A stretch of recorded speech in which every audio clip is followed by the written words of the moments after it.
Please welcome Ted Price, President of Insomniac Games, the developer of Resistance 2. Welcome to London.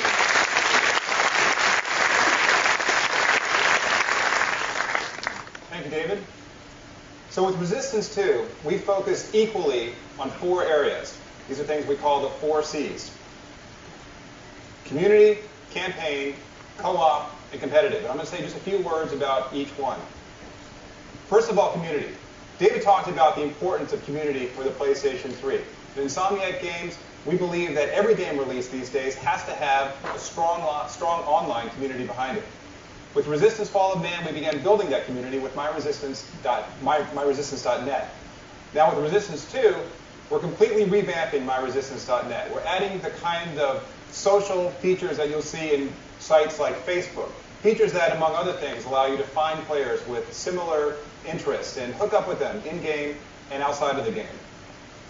These features will also be very tightly integrated with the game, and we'll be talking about those more in the months to come. Now, the campaign for Resistance is something I won't be showing today, but I do want to say a couple words about it. This time, we are focusing squarely on Nathan Hale and his story as he travels back to the United States to fight off a Chimeran invasion. We'll be answering more questions about Nathan Hale, who he is, talking about the Chimera and where they came from.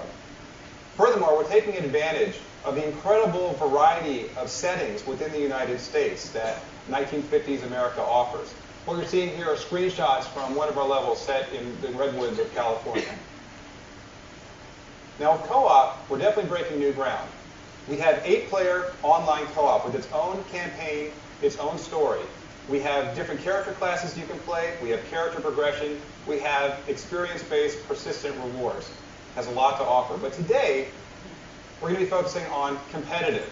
So instead of talking about it, I'm going to show you some gameplay that we captured just a couple days ago back in Los Angeles. Now please keep in mind, the game is 6 months away from appearing on shelves, so this is work in progress.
So for those of you who have played Resistance Fall of Man, you probably noticed that we didn't have any Chimera in this. So don't worry, we will have Chimera in the final game. We haven't implemented them yet, but you will be able to play as a human or a Chimera. Now, with Resistance Fall of Man, we definitely broke new ground when it came to sheer size and scale. But with Resistance 2, we're upping the ante once again. We're going from 40 players to 60 players in our battles. Now, we're well aware at Insomniac that more players doesn't necessarily mean better gameplay. In fact, it could actually have the opposite effect if games devolve into chaos without organization. So our rallying cry for Resistance 2 competitive has been massive battles, more intimacy. Now, what do I mean by more intimacy? Well, first, I'm talking about battles within battles. Every 60-player battle is actually comprised of 5 smaller skirmishes between squads, where every squad has its own objectives. Definitely helps to keep the battle spread out. But how do these squads know what their objectives are? Well, that's where our dynamic objective system comes in. Every squad is assigned objectives that change as the battle changes. And what's great about this is not only do the squads know what they're doing all the time, it keeps squads spread apart so that everybody isn't stepping on each other's toes. We don't have situations where 60 players are just fighting in one small area. But how do you avoid a situation where a squad may be stuck in a corner of the map with not much to do? Well, this is where rival squads come in. Every squad gets a rival squad. This is another squad that has the same objectives, so they're fighting toe-to-toe the entire time.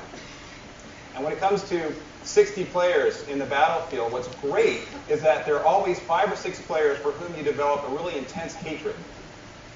Personally, this is one of my favorite aspects of the game because I know that if somebody cheap shots me from the rival squad, I'm going to be able to find him because basically I'm spawning near him and I know where he's going. So finally, how do we keep squads together? Well, we have a reward system that rewards teamwork. So we give out lots of bonus points when you're actually working as a team.